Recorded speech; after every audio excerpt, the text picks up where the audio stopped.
Ladies and gentlemen, welcome to the 8th episode of Good Night and Good Luck, the Radio Bocconi program and podcast realized by the students of the 3469 Television and Culture course in Bocconi University, Milan. I am their proud teacher, Andrea Quartarona. The situation can seem to be similar, if not exactly the same as 7 days ago, but it's not. Yes, we still have a president-elect. Yes, we still have an actual president who refuses to concede. But in the meantime, Biden, the president-elect, is designing his future cabinet in a pretty particular way. And even if Trump is continuing the legal challenges in order to change the election outcome, still he has allowed the beginning of the formal presidential transition. So a crack in the wall. Without forgetting, of course, the COVID-19 pandemic in the US and all around the world, and the G20 in Saudi Arabia.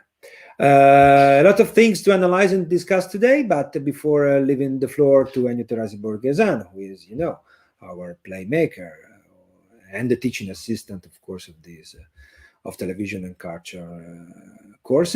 He is the celebrity of our TV or our radio program and the playmaker of it.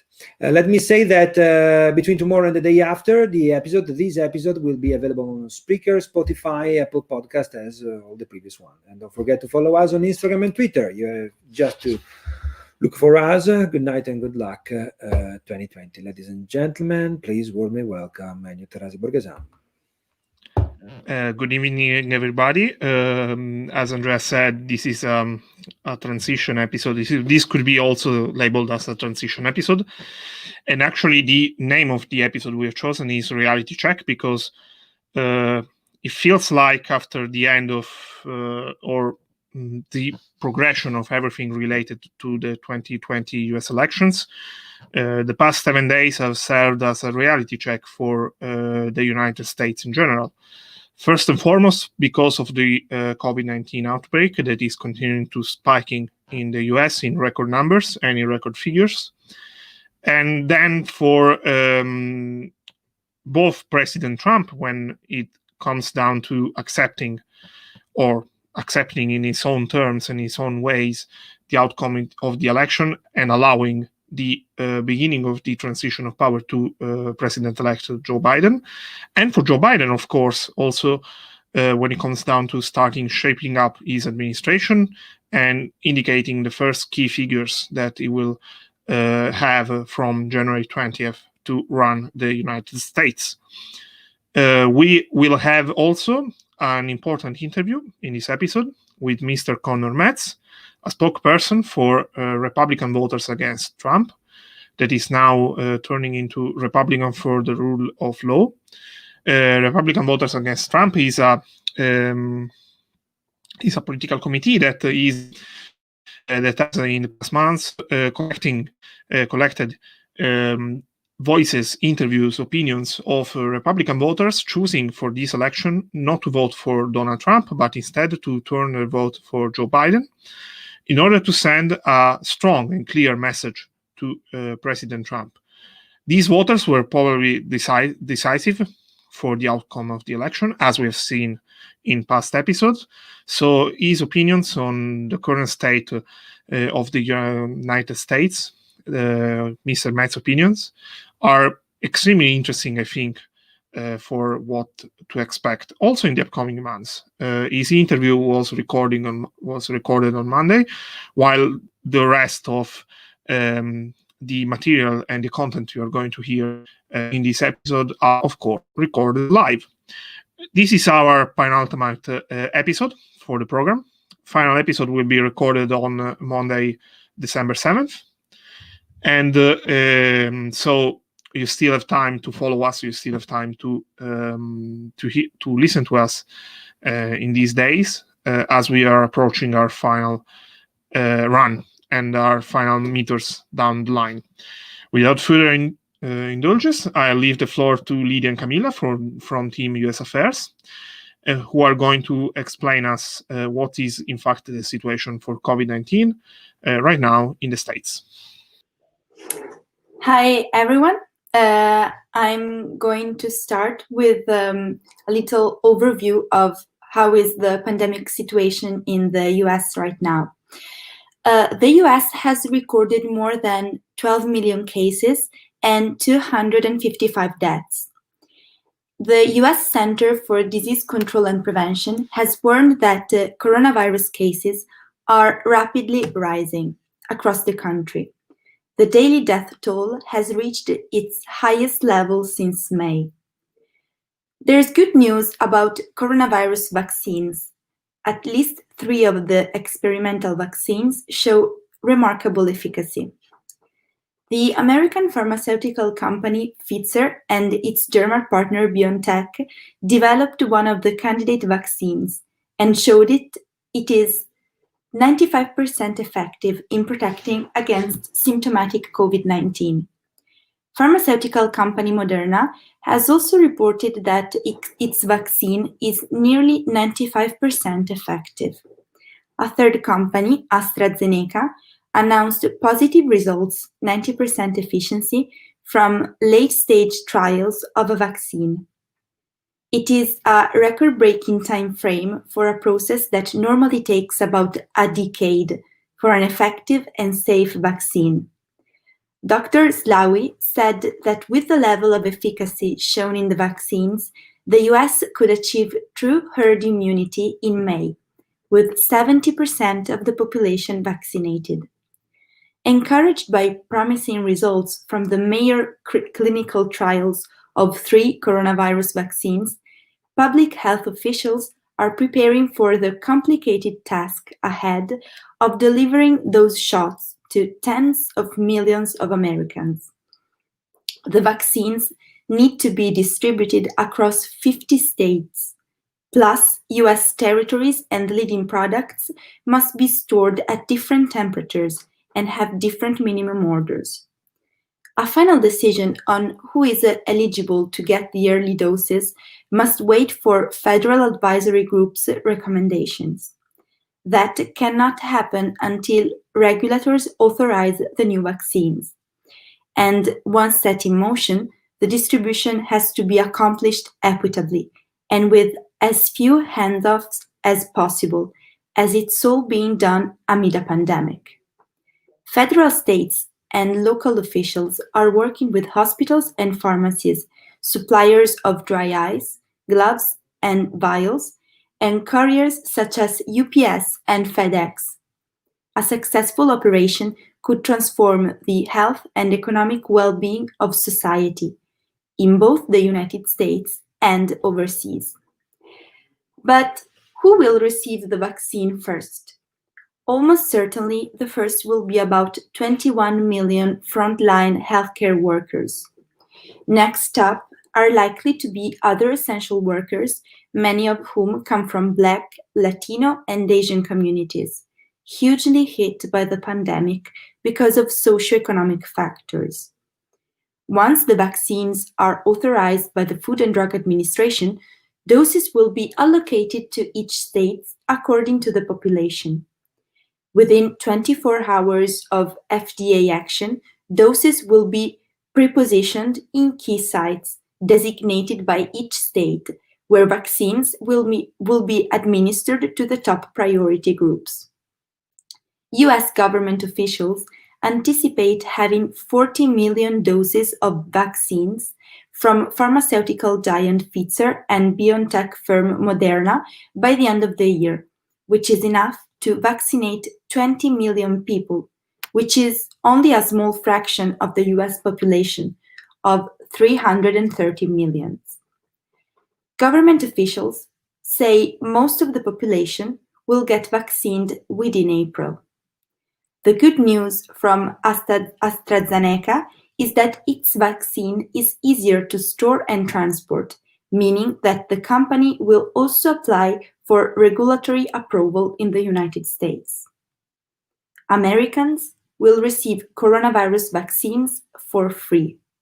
The federal government is paying for much of the delivery, and vaccine administration costs. The vials will be sent first to larger hospitals and other sites where mass immunization clinics take place.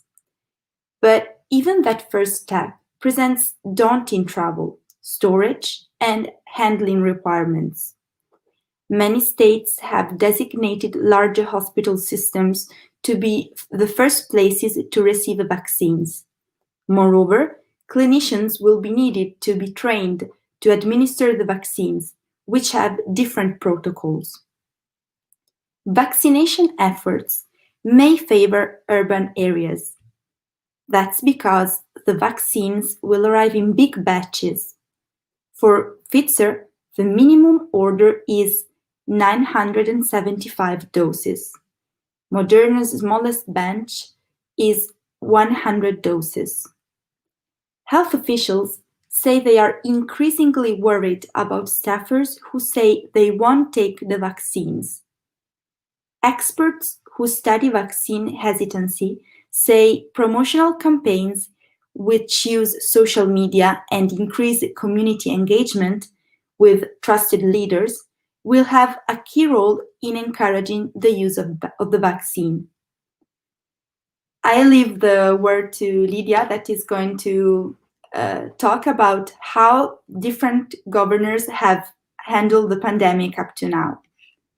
Thank you, Camilla. Exactly. So Republicans governors in upper Midwest and Northern Plains have largely taken a hands-off approach. The results of that strategy have been poor. So let's focus on the states, starting with South Dakota, with the governor, Chris Noem, who has adopted much of the language of Donald Trump in order to handle the virus emergency. She has resisted the prohibition of gatherings and given credence to those who question whether the masks are helpful or not. Noem has also encouraged crowded gatherings, such as Trump's rally at Mount Rushmore in July. The event has been devastating health-wise. So South Dakota has averaged more than 1,400 new coronavirus cases per day over the past week in a state with about 880,000 people. So adjusted for population, it's the second highest number of new average cases in the country. The state's 7-day positive rate is a stunning 58%, and more people are hospitalized per capita than in any other state, according to the COVID tracking project. Jody Doring, a nurse at South Dakota Emergency Room, said that some people dying at the hospital are still denying about the virus. Whereas in North Dakota, Governor Doug Burgum has resisted the mask mandate since the pandemic began. But that stance became unattainable in recent weeks as COVID-19 has run through the state. Per capita, North Dakota has the most new coronavirus cases and deaths over the past 7 days of any U.S. state, and it's a second in a new hospitalization only to South Dakota. Citing the state's overwhelmed hospitals and health care workers, Burgum issued new rules last week that allowed infected healthcare workers to continue working in hospitals COVID until as long as they are asymptomatic. So over the weekend, he issued health rules for the public that requires people to wear masks indoors, limit indoor gatherings, and limit the capacity of people in bars, restaurants, and event venues. So now let's focus on Wyoming. In the country's least populous state, Governor Mark Gordon did not issue stay-at-home orders in the spring and has not required people to wear masks. Yet, after months of advising residents to take personal responsibility to protect themselves, he admitted on Friday that the strategy had failed. Wyoming has the 4th highest number of daily new coronavirus cases per capita over the past 7 days, along with the sharply rising hospitalizations and deaths. In a new conference, brimming with frustration and anger, he called people knuckleheads for their irresponsible action and said it was time for Wyoming woke up and got serious about what he's doing. So Gordon stated that the virus itself has compromised the workforce more than any government actions. Currently, the state has only minor restrictions in place and has allowed restaurants, bars, movie theaters, and event spaces to remain open. But Gordon said he was considering further restrictions. In Iowa, Governor Kim Reynolds has resisted mask mandates for months. Now, Iowa is behind only Dakota in its measures of new coronavirus cases when adjusting for population, and the state has the fourth highest number of people hospitalized per capita. And so, on Monday, Reynolds overcame her resistance and instituted a new health order requiring masks indoors and further limits for indoors gatherings. Nebraska. In Nebraska, Governor Pete Ricketts went further than almost any other governor in his resistance to mask mandates. In June, he told a local government official that they won't get federal coronavirus relief funding if they require individuals to wear face masks in government buildings. Months later, and still with no mask mandate, the state has been huge surges in coronavirus cases. Adjusted for population, Nebraska has the fifth most new cases over the past week and the third most people hospitalized.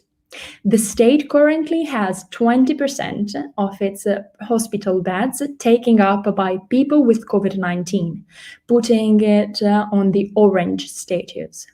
That means bars and restaurants can remain fully open, while other indoors gatherings are limited to 25% of normal capacity. And that's it for tonight from Team US Affair. Oh,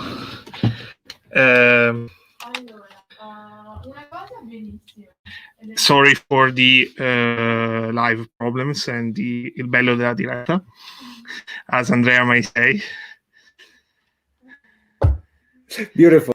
That was amazing. There is a motive why we do mostly an audio version of this podcast, is because this moment will be confined only to the video version, and as you say, nothing is immortal on internet. Which will remain on Facebook and YouTube for the rest of our life, Enya. So feel comfortable. Yeah, there is something way worse about me on internet. Anyway, thank you, Lydia. Thank you, Camilla, for your deep insight about COVID-19 in the US.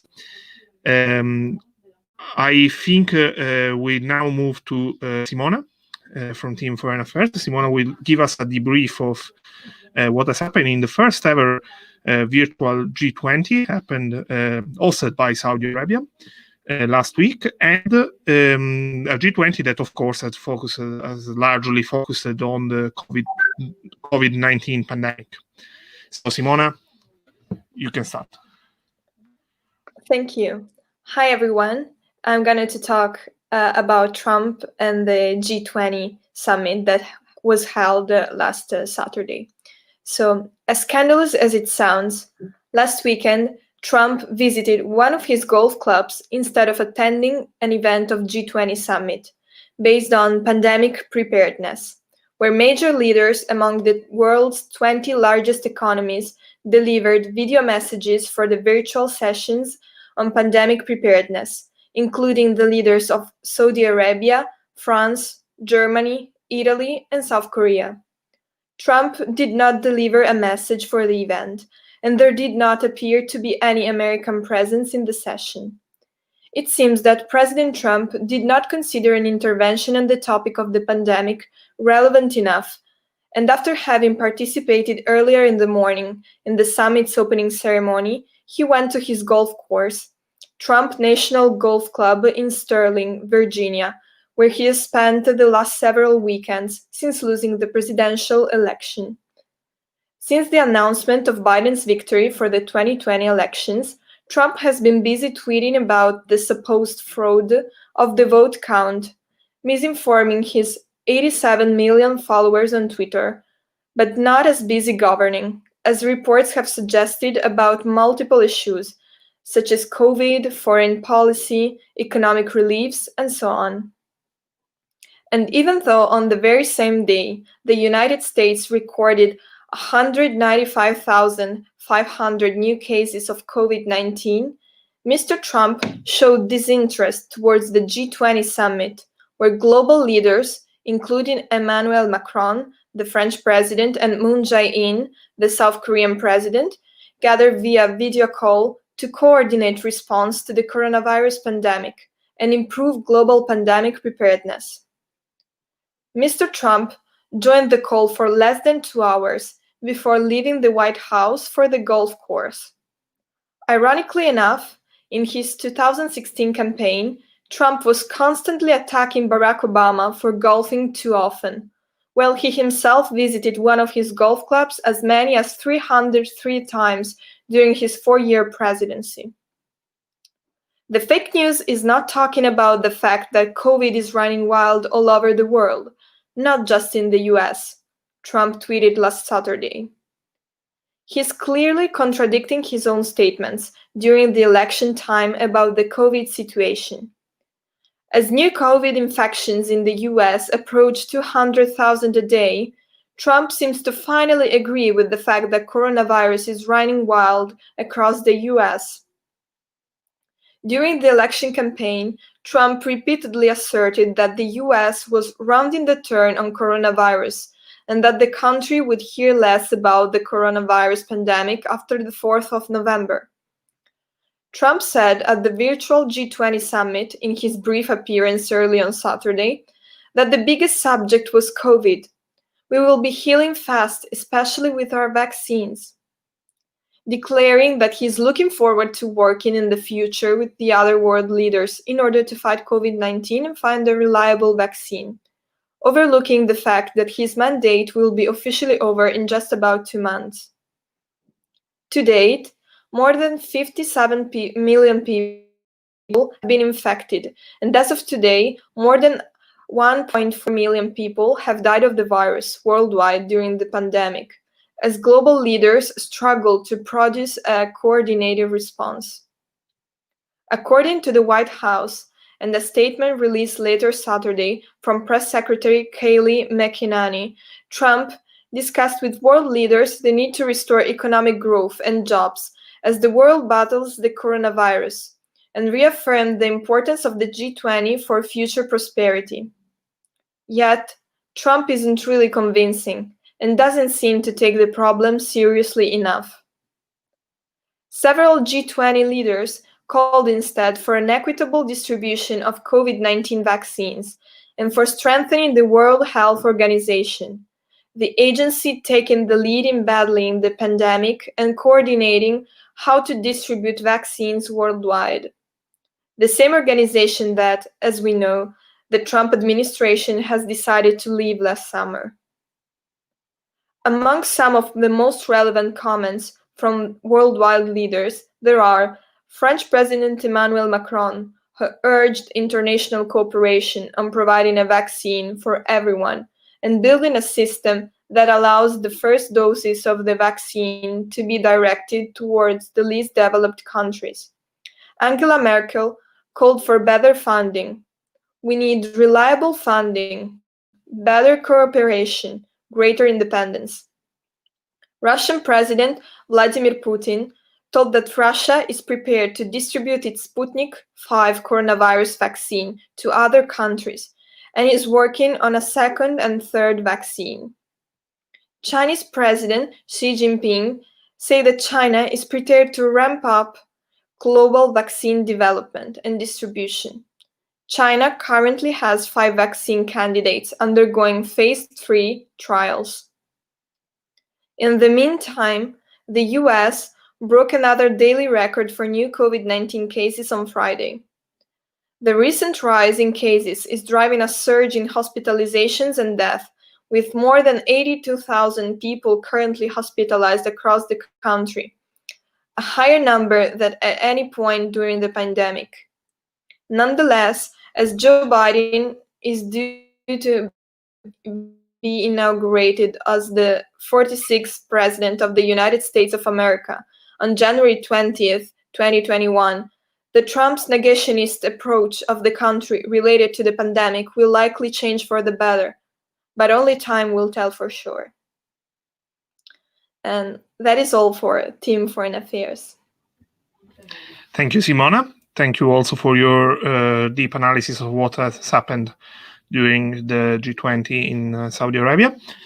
We will now move to a different subject of today's episode, also because this has been the week in which the presidential transition has formally started in the US between Donald Trump and Joe Biden.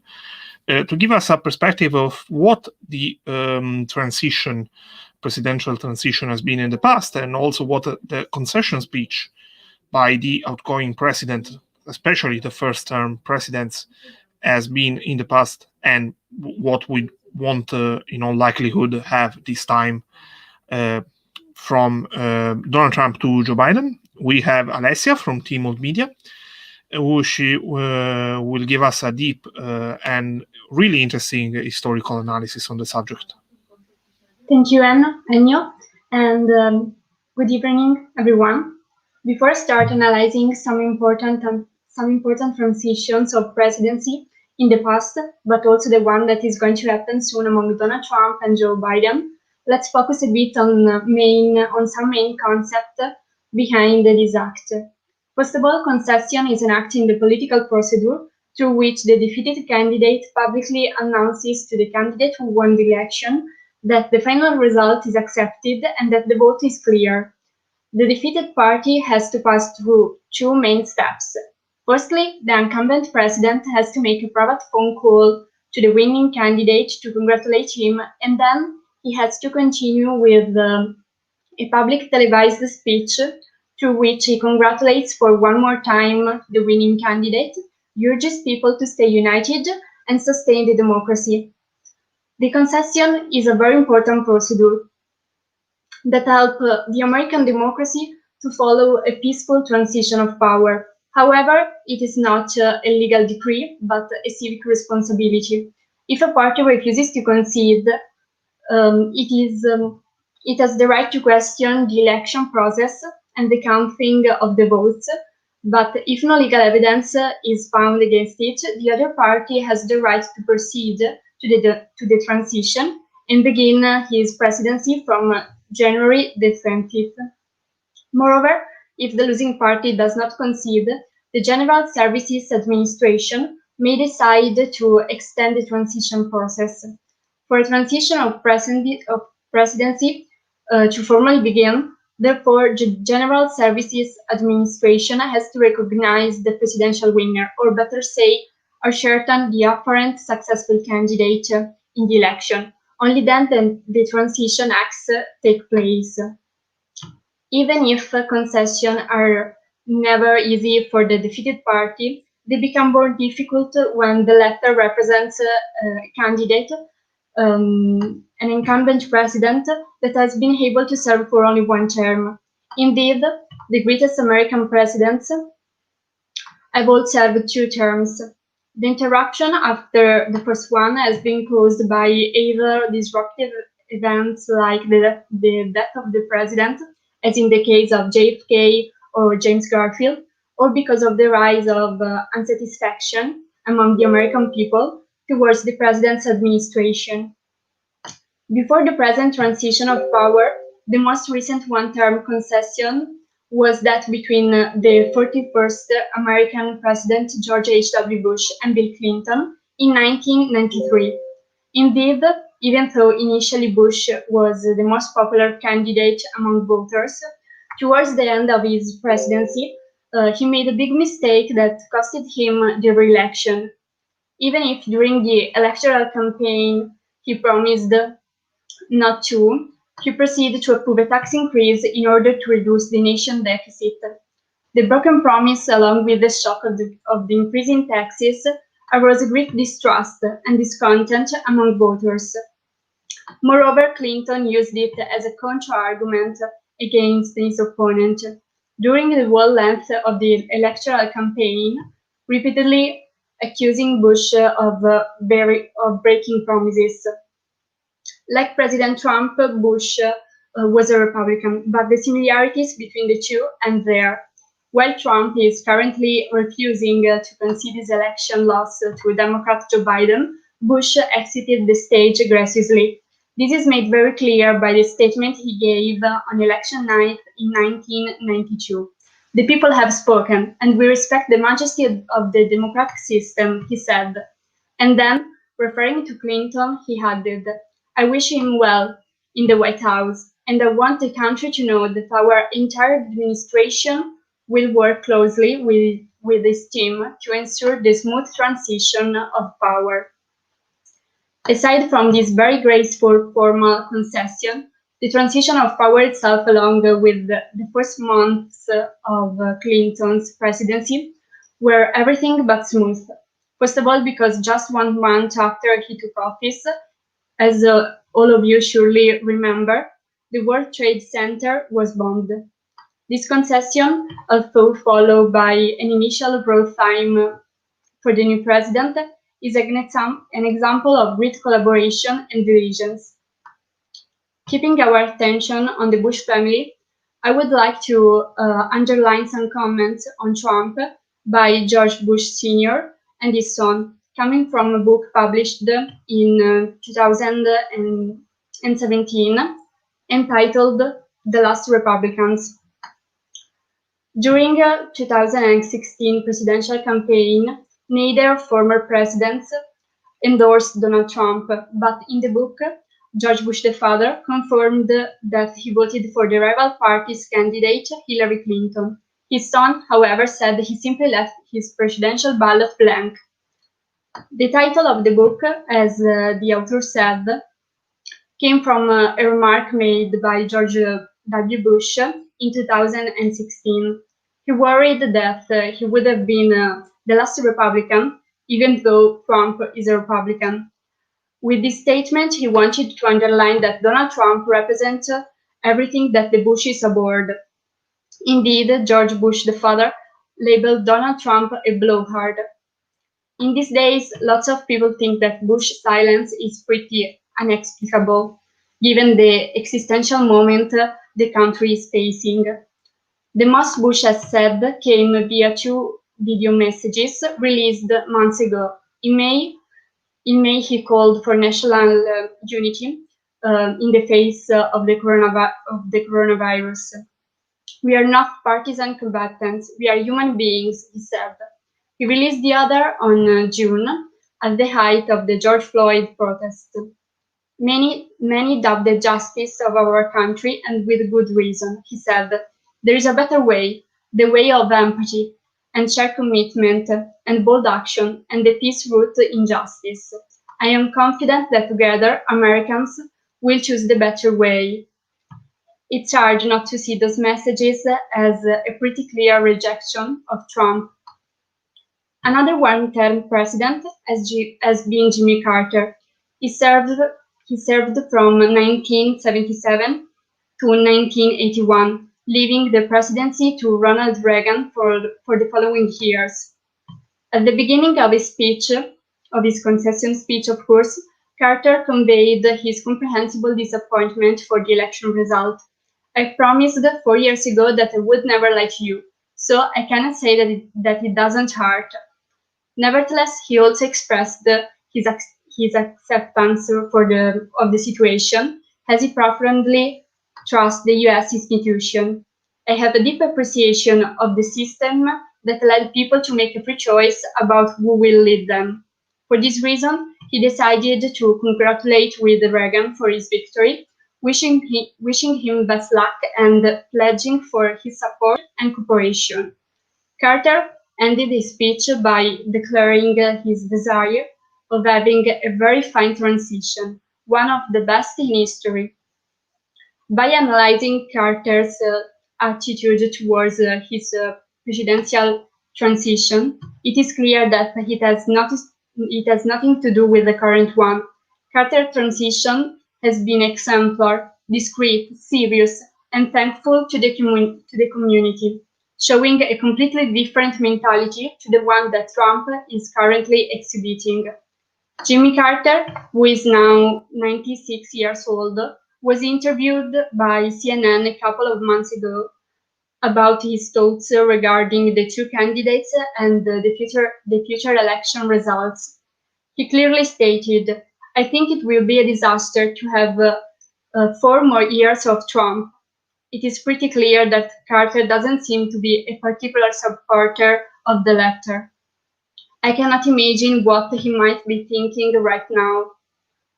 Despite Carter's obvious dislike towards Trump, he did not say whether he supports or dislikes Biden either. Nevertheless, he stated, "I hope there is an age limit. If I were just 80 years old, if I were 15 years younger, I don't believe I could undertake the duties that I experienced when I was president." From this sentence, we can probably infer that he might disagree with Biden's presidency, as he is reaching an elderly age. However, it seems from his words that anything would be better than Trump, thus Biden might not be the better but the only option. Let's come now to recent days. With his unpatriotic behavior, Trump still refuses to concede and promises to continue fighting in court after General Services Administration gave the pass for Biden to coordinate with federal agencies ahead. In fact, the federal government on Monday recognized President-elect Joe Biden as the apparent winner of the November 3rd election and formally initiating their transition of power. Even though his defeat is obvious, the character Donald Trump is about always being a winner. In fact, he always came out of any loss, like his failures or failed businesses, trying to appear a winner. But there are real consequences to all of this. First of all, he's spreading conspiracy theories and he's damaging Americans' confidence in democracy and in fairness in elections. We can see from some American polls that a growing proportion of Republicans believe that Trump won the election and that they were stolen. Will he finally give up, or will he continue to tweet every day, even if as a private citizen? Speaking of Trump's campaign, on the day of the results announcement, one peculiar event happened that attracted a lot of attention of media and people in general. A conference with Trump's personal lawyer, Giuliani. What was interesting about this case is its location. On Saturday at 11 a.m., Trump tweeted that his press conference will take place at the Four Seasons Hotel. Yet, it turned out to be not the conference room in the luxury hotel, but a parking lot of some gardening company right across the crematorium with the name of Four Seasons Total Landscaping, where Giuliani and the other attendants found out about Biden's victory. The photos of a place with a tribune and the poster stick to the wall in the middle quickly spread across the internet and became one of the main topics of discussion the following days after the announcement. So, no matter the reasons and the goal to achieve behind this choice, Trump can be indeed considered as an interesting example of president to study in the future, almost a phenomenon. And this is all from Timon Media. Well, for this really interesting speech, and I can attest that it was Excuse me, also. Ennio, excuse me, we have some audio problem with the beginning of your speech. Oh, okay. You can repeat. Thank you. Okay. It is a night of bloopers. Thank you, Alessia. Thank you for your speech. I can attest that Team of Media has produced a hell of a speech, because they have written for this episode, as for the other teams, a really interesting extended analysis for the team that was for the topic that was chosen. We now move to a different part of today's episode, because we now have the interview, the recorded interview with Mr. Conor Metz. The interview was conducted by our own Esther and Julia on Monday evening. Mr. Metz was in vacation in Florida after tough work for the presidential election. This week, actually today, is in fact Thanksgiving in the US. So happy Thanksgiving for any eventual US listener.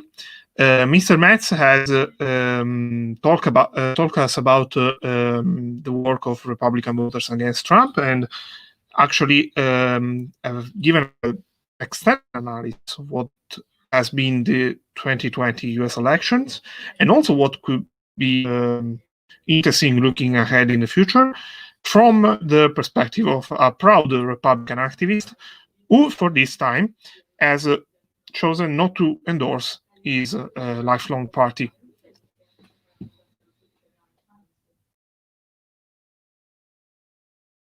First of all, hi, and thank you so much for being here with us on the behalf of the whole Good Night and Good Luck team.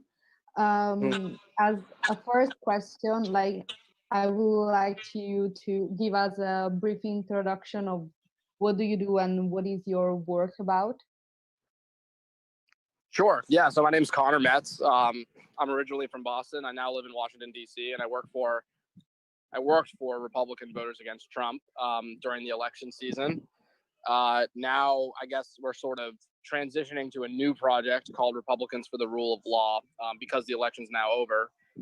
But at Republican Voters Against Trump, my sort of primary job was to coordinate outreach to people. The people who made our videos. After they sent them in, we would talk with them and do different projects with them. I would also help run the social media pages for our websites, our YouTube channel. I coordinated with different people who were doing advertisements like billboards, for example. We had a bunch of billboards up across different states. So I helped manage those as well. And just did some other random things. I was involved with the press team, so answering, press correspondence and talking with reporters, things like that. So sort of a general job, really, not too many specific responsibilities.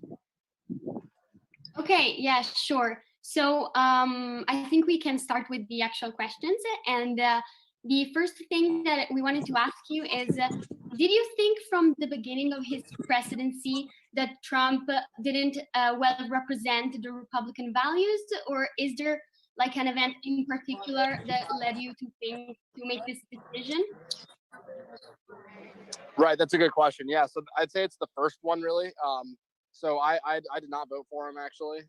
Despite being a Republican, I voted for Hillary Clinton in 2016. It was the first election I could vote in because of my age. So from the beginning, actually, even before he was, the candidate for the Republican candidate, I sort of recognized that he was a scumbag, frankly, just a man of low character, someone who's a narcissist. I thought he was a sociopath, and it's been confirmed that he is, I think, just by how crazy he's been recently.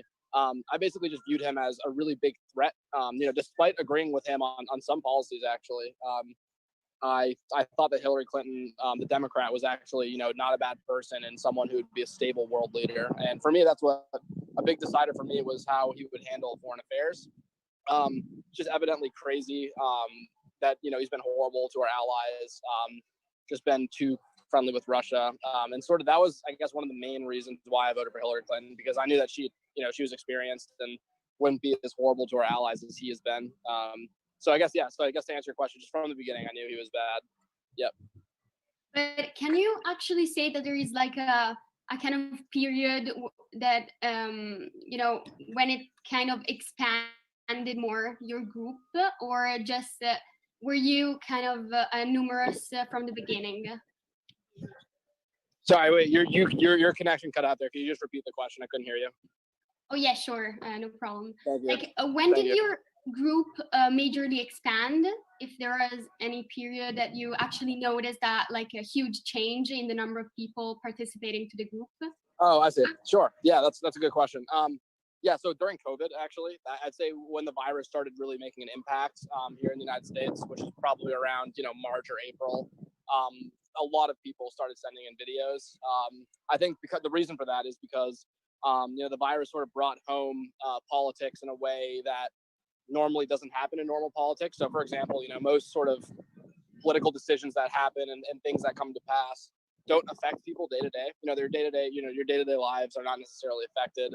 But with COVID, everyone's life was very much affected and dramatically and rapidly. We went from living life as normal to being in lockdown and, people losing their jobs. So that was sort of the start of people sending in videos in a large number, was just because of his mismanagement of that. But I don't want to say it's the only reason. So, I mean, lots of people will cite the COVID reason as why they can't vote for him again or abide by him. But I mean, there's a whole multitude of reasons, everything from his bad foreign policy, like I was talking about. That's a big one. Basically, the fact that he's not really a real conservative when it comes to the economy. The deficits and his spending is out of control. It always has been, even before the pandemic. Character issues, people just saying he's a mean guy. He makes fun of, he calls people's names and he degrades women. So it's sort of, I guess it's sort of really picked up during COVID, but that's also, I don't want to say that it's all because of COVID, because it's not. People have a lot of reasons for opposing him. So it's kind of the stroke that broke the camel. Exactly. Yes, that's like that's exactly that's a great way to put it. Yes, that's right. Okay. Yeah, also I wanted to ask you, to what extent do you think that remaining loyal to your party is like more important than choosing the actual president?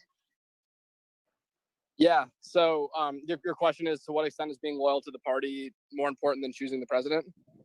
Yeah. Yeah, so basically, the way I see it is that I'm actually a loyal Republican in the sense that I stand for Republican ideals that our party has historically stood for, and that Trump does not. So I think it's actually fair to say that Trump is really not a real Republican in a way. I mean, his weakness in terms of foreign affairs, the fact that he spends like a drunken sailor. I mean, he spends so much money. What he did is he cut taxes and he kept on spending huge amounts of money in the government. This means our deficit skyrocketed. Republicans are supposed to be the party of fiscal responsibility and spending wisely. He has not done that. So I think actually our sort of perspective is that it's actually good for the Republican Party in the long term to try to make him lose, so that we can, have a shot in 2024 of electing a normal person who will actually do the Republican Party proud. And that's sort of what we've done. I mean, Joe Biden has won the election. And I think that our party is actually going to be better in the long run because of that. Because, basically 4 more years of this craziness, the Republican Party would be out of power forever. Maybe I think that an entire generation of voters would be completely turned off by the party. So yeah, I think the loyalty to the party is actually one of the reasons why we opposed him, I'd say. Yeah, and also, like, do you think that a great part of your group actually voted for Biden just to send away Trump? Yeah, definitely. Yeah, so a lot of people, a ton of people who made those videos voted explicitly against Trump. They don't necessarily agree with Biden. They actually, they disagree with him on most policy issues. They think he's too old, sort of losing his mind a little bit or what have you. But at the end of the day, like, Trump for them was just, they couldn't do it. It was just a bridge too far. And so they voted really against Trump and for Biden. It wasn't really, it's not like they saw Joe, I mean, this is sort of a generalization, but they saw Joe Biden as a decent man, someone who's a nice guy, fundamentally kind, of good moral character, and Trump is not. And for a lot of people, it's that simple. They're going to pick the guy who's a good person. So. In fact, I wanted to talk exactly about the moral compass of Biden. I wanted to ask you if, other than Biden's policies that you might or might not agree with, obviously because of your political lean, what kind of qualities, characteristics does Biden have that Trump does not possess, like on a human level, I mean? Right. Yeah, good question. So basically, he just is a nice guy. It's sort of overly simple to say that, but I think it's just the truth. Like, he has experienced loss at a very personal level. His wife and and he suffered a horrible loss. Some of his family died in a car wreck when he was 30 or so, and as he first started working in Washington. So he's experienced loss. He understands empathy really well. He connects with people on like that kind of level. He just is a stand-up guy. There's never been any sort of serious allegation of like sexual misconduct, for example, or business corruption. I mean, some people on the right have tried to make conspiracy theories up about that, but really nothing credible there's never been anything coming out against him that has shown us that he's not a good guy. He's a great guy. And that's really sort of the most important thing, is that he's a man of decency, character, and good judgment. In terms of policies that we disagree with, I'm a huge gun nut. I own guns, and I really like the Second Amendment. I really like the right to bear arms in our country. I know that's sort of weird for European folks to hear, because it's just so different over here, and it really is. But I totally disagree with Joe Biden on his gun control plan. I think it's horrible. I plan to fight against it. I plan to oppose it as soon as he tries to push it through Congress. I plan to personally speak out against it and write articles against it. I really disagree with it. I would like to ask you another question. What could you define as Trump's biggest failure and his greatest achievement, like obviously aside from being president of the United States? Sure. So his biggest failure and his biggest achievement? Yeah, his biggest failure Sorry, and his biggest achievement. Okay, got you, sure. Well, I think the COVID-19, his handling of the pandemic has been clearly his biggest failure. There's lots of very good reporting about this, but the lack of a unified federal response in any way to this has been just ridiculous. I mean, he put his son-in-law pretty much in charge of the federal response to this, and it was just a disaster. Basically, they had a policy of having the states deal with it on their own. Their entire plan all along was to have basically the states try their best to deal with it on their own, so that they didn't have to take the political penalty for it. They would basically just say, "Oh, it's not our fault. It's just the states that mismanage. It's like New York and California and these Democrat-run states that are getting messed up, and it's not our fault." So that was basically his plan. So there was no federal response to it in place, which is an absolute catastrophe, and has resulted, in the deaths of more than 250,000 Americans today. That's the biggest failure of any modern American president, period, actually. But his biggest achievement, I'd say, the creation of the Space Force. People sort of laughed at that, actually. I think it's very important. I gave him credit when he did that. The next frontier of warfare is space.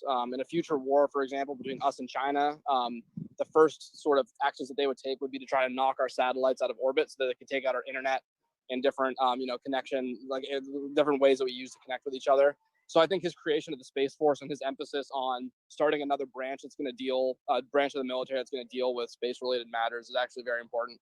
So I give him credit for that. Okay, so to change a little bit topic, we wanted to ask you, so lately Trump, he identified as a non-denominational Christian. So do you think that he well represents the Christian community?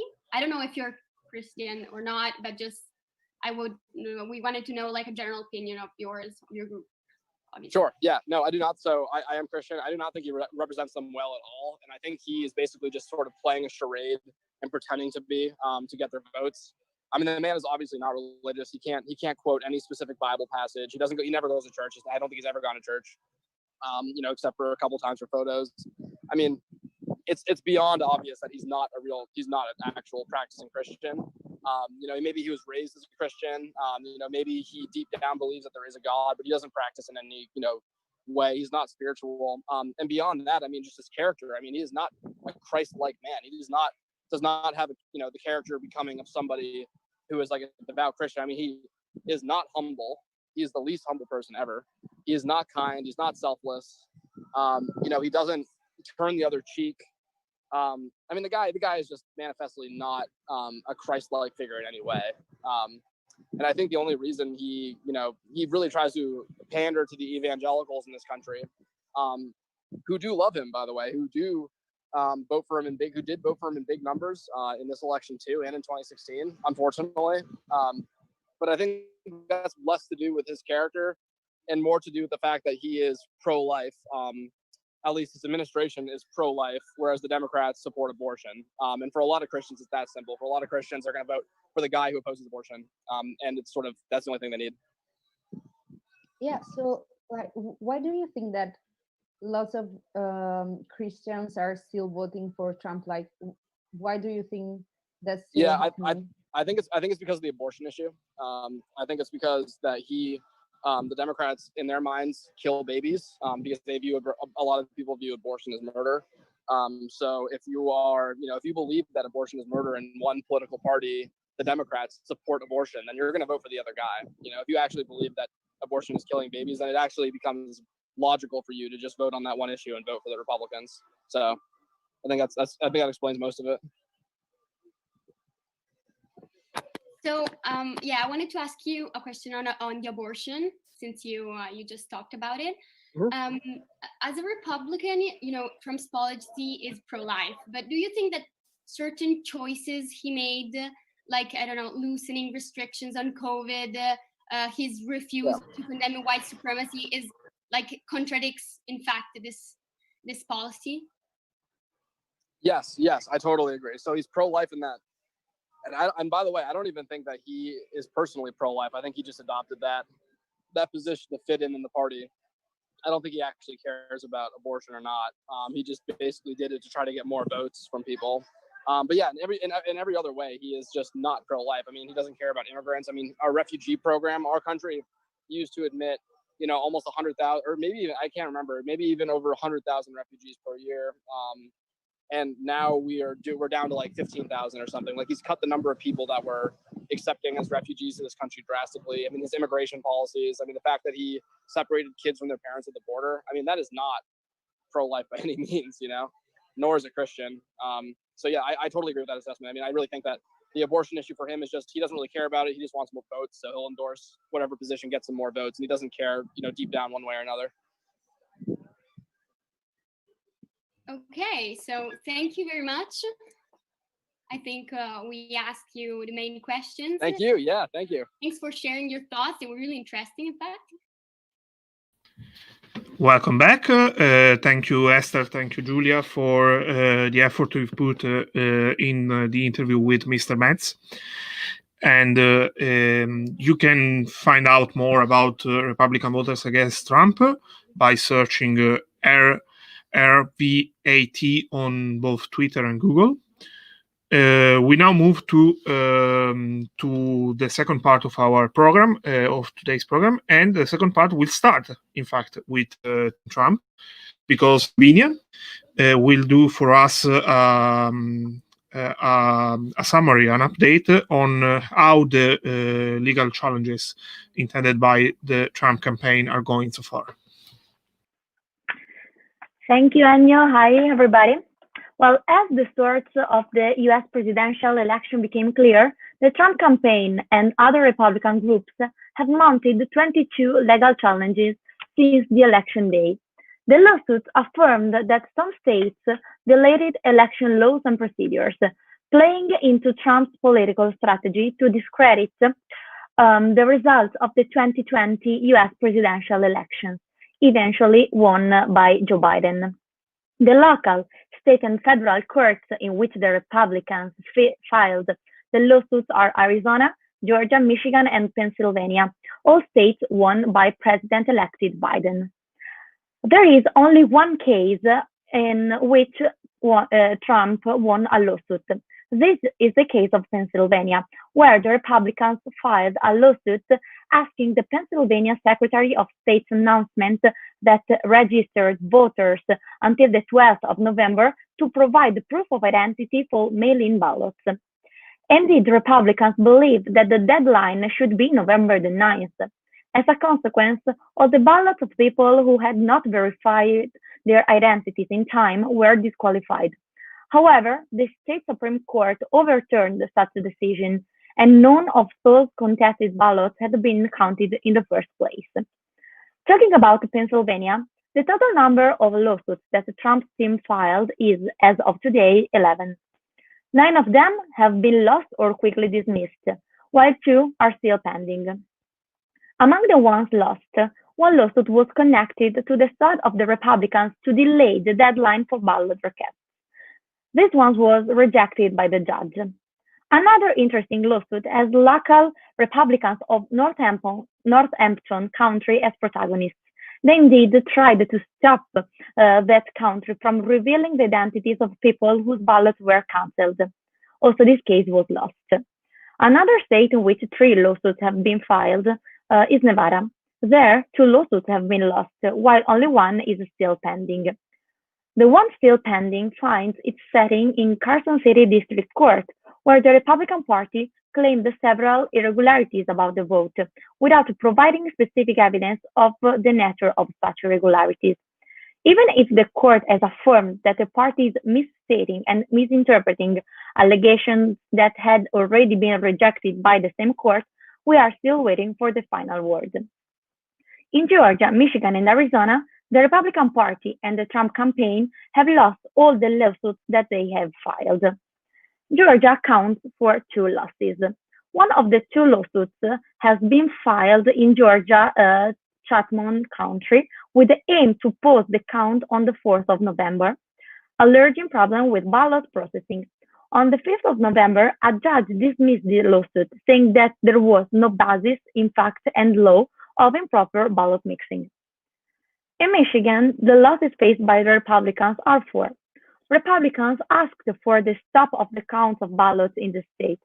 However, Judge Cynthia Stephens said no, adding that it didn't make any sense since the ballots in Michigan had more or less been fully counted by the time the lawsuit was filed. Another case related to Michigan was the sort of block of certification of results in Wayne County. This was rejected. The 23rd of November, the final election results were eventually confirmed in Michigan and said that indeed Biden was the winner. The last state in which Trump's team tried to invert the fate of elections is Arizona. There, the losses have been 2 as well. All lawsuits claim that some legal votes were rejected. The case is related to the declarations of some poll watchers and 2 voters who claimed that they had problems with voting machines. However, Trump's team dropped such suit. Last Monday, Trump accepted steps back to begin cooperating with the transition processes. However, he tweeted that the legal effort strongly continues and that, I believe, we will prevail. As we all know, lawsuits entail a powerful circle of lawyers who help to win the disputes. And this is exactly what Trump has done since the very beginning of his presidency in 2016. He has kept a close attorney of lawyers with names such as Jay Sekulow, Martin Ray Raskin, Patrick Pollone among them, but none of those seem to be involved in the matter. As far as legal affairs on the 2020 elections are concerned, Rudy Giuliani, former New York mayor, is Trump's personal lawyer. On the 7th of November, the day when the presidential election was called for Joe Biden, Mr. Giuliani addressed the media in front of a White House setting in Philadelphia, repeating baseless claims and appearing as he was stormed by the events of the day. In the 2 following weeks, Trump campaign continued to claim that the election had been stolen through the lawsuit that we have talked about previously. And then something bizarre happened with Giuliani. He had another conference in which he claimed again that the electoral fraud was a factor in Joe Biden's victory. However, journalists' questions were maybe a little bit too much for Mr. Giuliani. As Giuliani sweated in front of journalists, streaks of what appeared to be dark hair dye began to run down his face. The internet noticed that, of course, and jokes and ridicule spread. Worse still for the Trump campaign, the audio feed from the press conference suddenly included unknown persons asking, can they hear us on the stream? And discussing Rudy's hair dye dripping down his face. Eventually, the feed was taken down. But Giuliani is nothing if not a trooper for Trump. After moving back, the Terry revealed, he raised his voice to make his point to the reporters in the room. I don't know what you need to wake you up, to do your job and inform the American people, whether you like it or not, of the things they need to know, he said. This is real. It's not made up. There's nobody here who engages in fantasies. Even though the former mayor of New York strives to appear as sure of his claims, as of today, not a single of those accusations has been proven in a court, and those conspiracies seem to be fading day by day. Thank you, and this is all by the Team Trump. Thank you, Lavinia. Thank you for your update on what has been another interesting and intense week from the Trump team in courts and outside courts.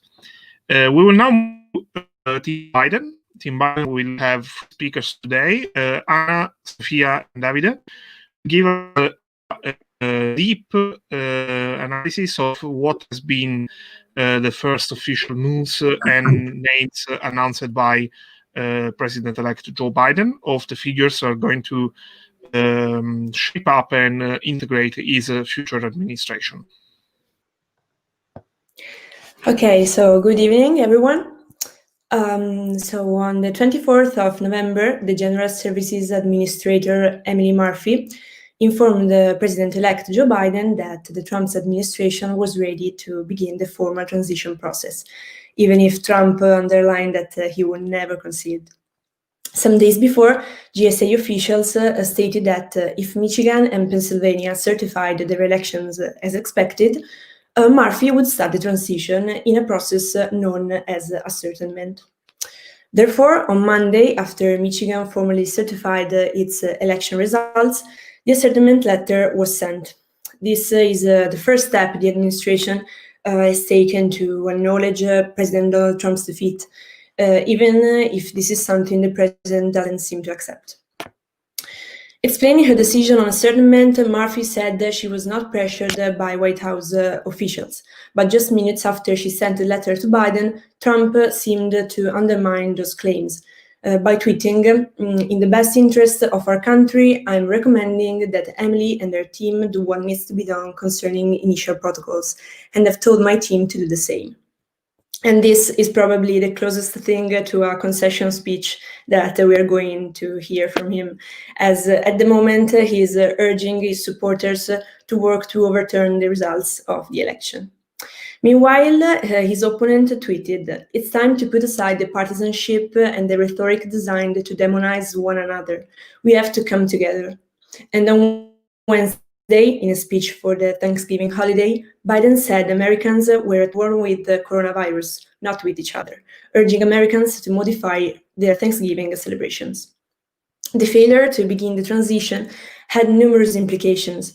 Biden's team could not talk to the government agencies or gain access to critical data about COVID-19 pandemic and vaccine distribution plans. So Murphy's failure to sign off the election result had important national health and national security consequences. Johannes Abram, the executive director of Biden's transition, said, "The start of the transition is a needed step to begin tackling the challenges facing our nation." And the GSA announcement meant the president-elect now has access to top security briefings, office space, and government officials as he prepares to take office on the 20th of January. Moreover, Mr. Biden will now have the ability to use federal resources for background checks on his White House staff appointments and cabinet picks. Actually, the Biden team has not waited for the formal transition process to begin preparing for the presidency, as Biden announced several cabinet picks on Monday. So, Mr. Biden will be naming 23 people in total to the cabinet and cabinet-level positions.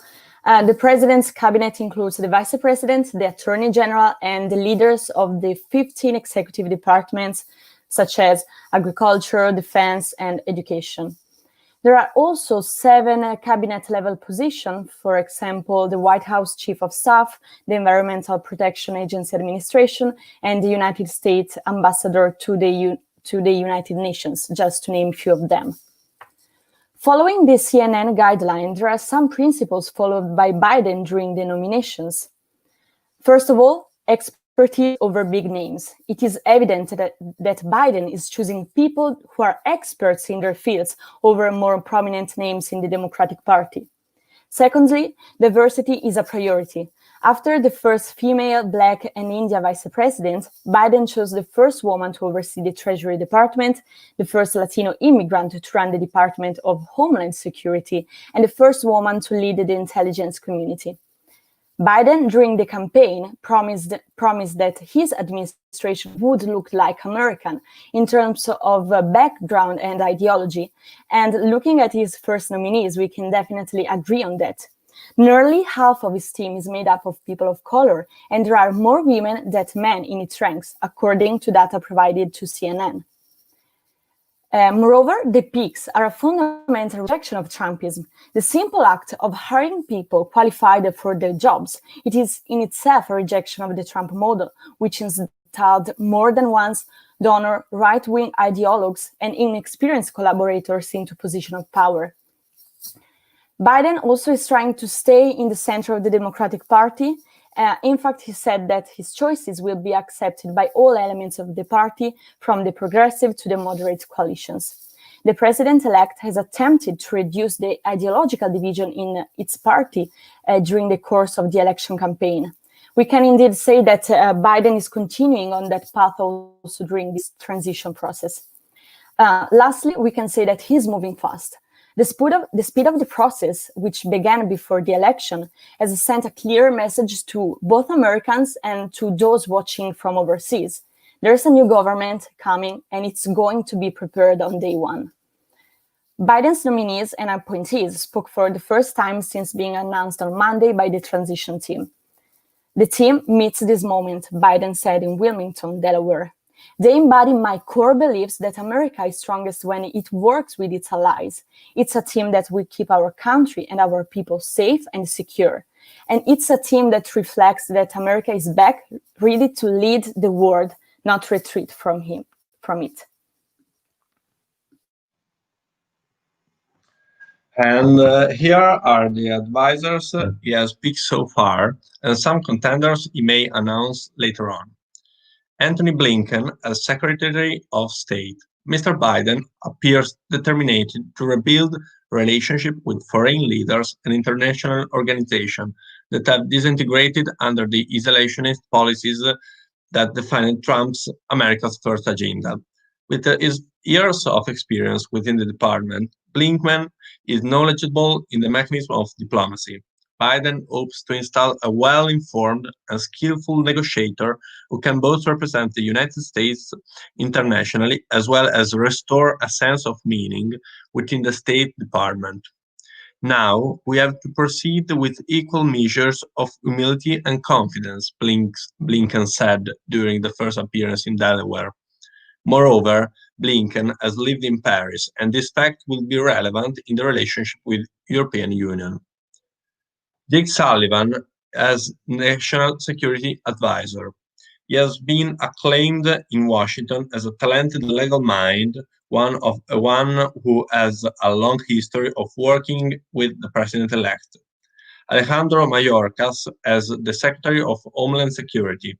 He is a lawyer and a former Deputy Homeland Security Secretary. Mr. Mayorkas will most likely be expected to roll back the Trump administration's more punitive immigration policies in his new role. If confirmed, he would approach the task as the first immigrant to hold the position, as well as the first Latino. Avril Haines as Director of National Intelligence. The first woman to potentially serve as the nation's top intelligence official, Avril Haines comes with strong ties to the intelligence community, having served in both the Obama and George Bush administration.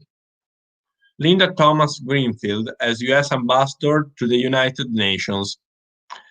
I want to say you, America is back. Multilateralism is back. Diplomacy is back.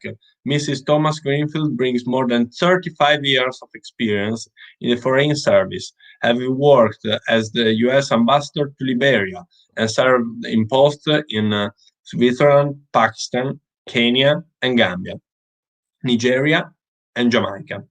John Kerry as a Special President Representative for Climate. Biden has elected John Kerry, the former Secretary of State, as his special presidential envoy for climate, emphasizing its commitment to addressing the global crisis and offering a symbolic rebuke to President Donald Trump's lack of leadership on the issue. He will be a cabinet-level official in Biden's administration and will sit on the National Security Council. Kerry said at the event, referring to landmark Paris Agreement, "At the global meeting in Glasgow 1 year from now, all nations must raise ambition together, or we will all fail together," he continued, and failure is not an option. Janet Yellen as the former chair of the Federal Reserve. If confirmed, Mrs. Yellen will be the first woman to lead the Treasury in its 231 years history. In selecting Mrs. Yellen, Mr. Biden appeared to have opted for a safe and proven name, and a candidate who is expected to survive the confirmation process with some facility. Almost all these people have studied in a very famous and elitarian American university, so they belong to the establishment. Also for this reason, Wall Street had a great run after Biden confirmed their nominees. Haynes, Mayorkas, Blink, and Thomas Greenfield will need to be confirmed by the US Senate, which is currently controlled by Republicans. Two runoff elections in Georgia on January the 5th will determine which party controls the chamber and impact the cabinet confirmation process. Even if the Senate shows a majority of Republicans, we should not expect slowdowns or rejection from it. This is because of the natures of Biden's nomination, which are not primarily based on political ideologies or sympathies, but on capacity and experience. Thank you, Davide. I will conclude the speech talking about the last figure that is very important. So during this transition period, we also need to talk about Barack Obama, who has helped his vice president since day one. Obama is now under the spotlight also because he has just released his memoir book called A Promised Land. The 44th US president's memoir was published last week and shifting nearly around 890,000 copies in its first 24 hours is likely to become the best-selling presidential memoir in modern American history. In the book, Obama assesses his own idealism as a character flaw. Moreover, the book reveals how Obama really feels about his performer partner. Perhaps the second volume of the memoir will explore more in depth this relationship between Biden and Obama, but now we can just only look at the first book. In this book, he explains that he chose the chatty and convivial Biden as his running mate because, most of all, Joe had heart. He continues saying that Joe is a decent, honest, and loyal person, as we have already heard from him during the campaign. In an interview with CBS Sunday Morning, Obama said Biden doesn't need my advice, and I will help him in any ways that I can. Now, Obama is not planning to suddenly work on the White House staff or something like that. Obama has this week lavished praise on Biden and his running mate Kamala Harris as the country's best hope for restoring stability after the turmoil of the Trump years. As Biden is facing an intimidating situation that includes the coronavirus pandemic, an economic slowdown, and many racial tensions, Obama could prove an invaluable source of advice. David Litt, that is a former speechwriter for the 44th president, said Obama and Biden had a very strong working relationship and a lot of personal respect and trust. And so I do think it is an interesting situation. But it would be a mistake to regard the Biden presidency as Obama's third term, according to Litt. If you look at Biden's speeches and campaign and at his team, they were very clear that Joe Biden's role as President Obama vice president was an important part of his life, of his biography. But Joe Biden was running his own campaign, and this is going to be Joe Biden presidency.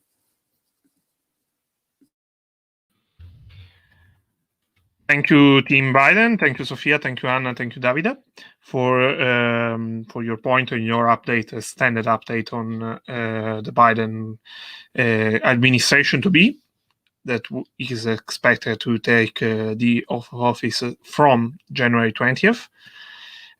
Most of those appointees you have mentioned, they will have to pass through Senate confirmation. So also what will happen in Georgia with the 2 runoffs on January 5th would be extremely important, because of course for the Democrats even have the chance for a 50-50 tie, could bring more reasonable clarity in when to prepare for the coming administration. We'll now move to our final topic of the evening from Team New Media. Team New Media will talk us about a new social network called Parler. It is a social network that is widely joined by conservatives, especially in the US, because it has an important selling point about freedom of speech. So Alessia and Maria Vittoria, you can go. Okay. So good evening, everyone. Today we're talking about Parler, a new social network that is drawing attention of millions of people for its anti-censorship stance. Debates surrounding free speech and censorship, in fact, have taken center stage in the last few months.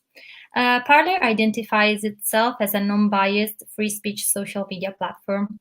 It's growing in popularity since Twitter and other social media giants began to block and label misinformation and to ban different personalities. Parler is very similar to Twitter in appearance and function. It's possible to follow others and interact with public figures, news sources, and other users. Parler's public posts are called parleys rather than tweets. In Parler, it's also possible to make comments, search for hashtags, echo posts, that it's like the retweet in Twitter, and vote that corresponds to the like in Twitter. But what is unique in Parler? The main goal of Parler is to give people freedom of speech. As said from the founder, Mr. John Mays, if you can say it on the street of New York, you can say it on Parler. This new social network was born to replace other social networks like Facebook and Twitter, since they have censored content and discriminated against right-wing political speech. The interesting part of Parler is that if someone shared false information, it would be up to other users to fact-check them.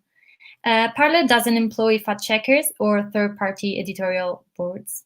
Of course, there are community guidelines that prohibit a range of content, including spam, terrorism, defamation, blackmail, and criminal behaviors.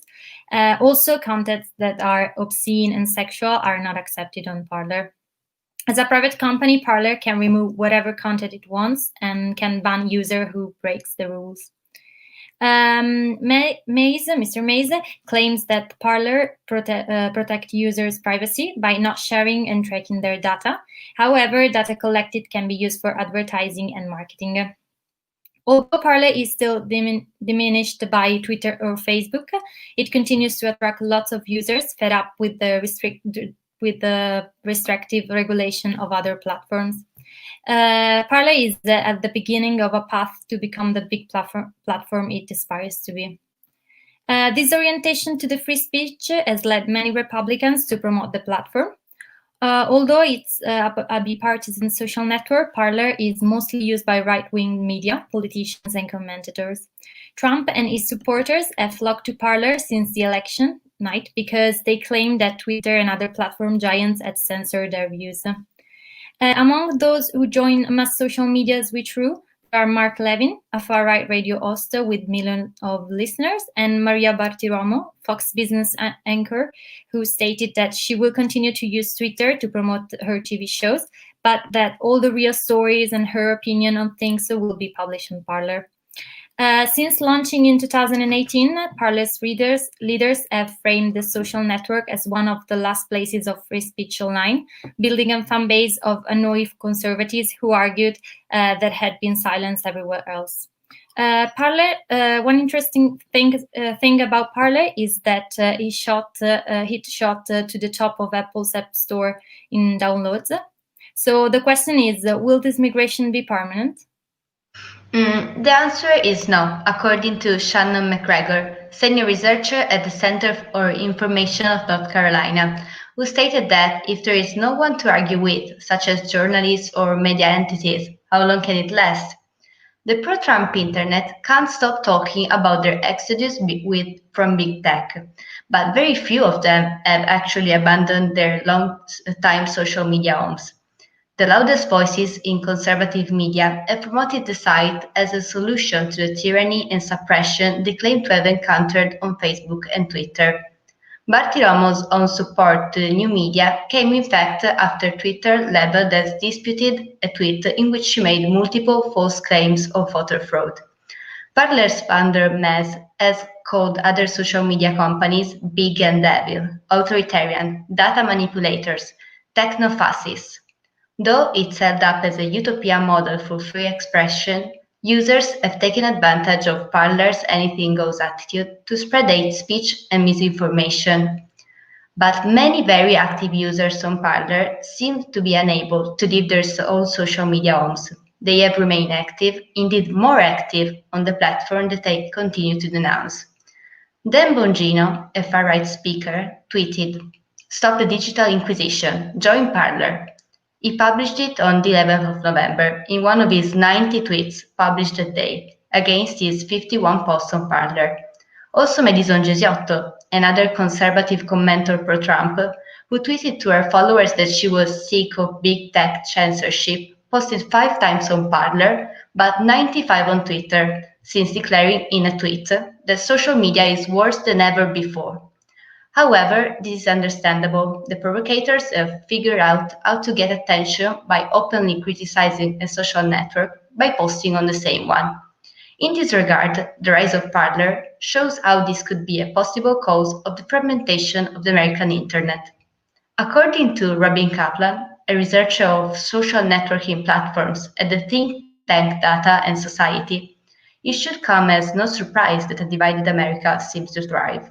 He said, "There was this purposeful movement into mainstream and social media spaces, and now there's this movement away, where people are putting themselves back into these private spaces, making them more circular in their logic and strengthening the internal division. As a result, we don't really know what our fellow Americans are saying."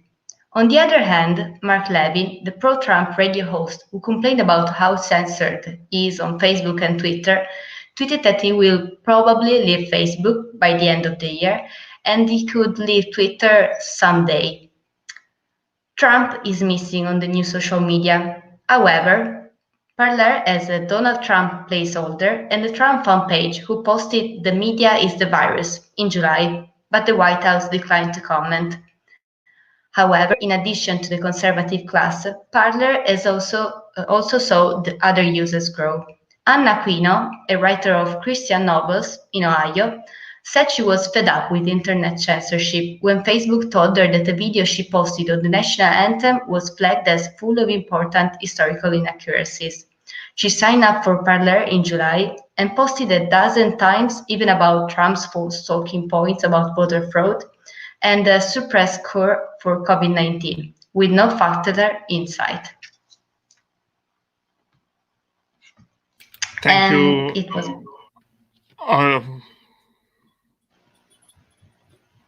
It's okay? Yes. Okay. Okay. Thank you, Maria Gloria. Thank you, Alessia. Your intervention concludes our 8th episode. It has been a very rich and dense episode, and we expect the final one on December 7th to be reached well as for today. We are approaching the final line of our project, and we are expecting to be really. We are expecting for the last episode to be really special. So stay tuned for any update and any preview in the upcoming days. I will leave the floor to Andrea to close up today's session. Thank you, Ennio. Thank you, everyone. It's true, and you're right. I wish to say we are becoming better and better, but the big point is that students are becoming better and better, and we can't. We think that we should deserve a Pulitzer Prize before the end of this podcast. Next episode.